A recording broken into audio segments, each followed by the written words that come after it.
recentemente scomparso. La mia non è una battaglia antimoderna, ma un fatto di identità e di civiltà.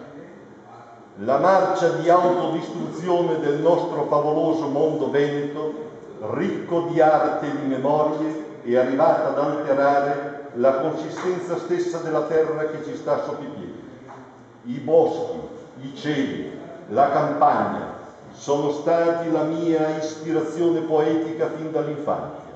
Ne ho sempre ricevuto una forza di bellezza e tranquillità. Ecco perché la distruzione del paesaggio è per me un lutto terribile. Bisogna indignarsi e fermare lo scempio che vede ogni area verde rimasta come un'area da edificare. Andrea Zanzotto, da un'intervista alla Stampa del 10 novembre 2011. Noi oggi siamo qui per raccogliere il suo invito.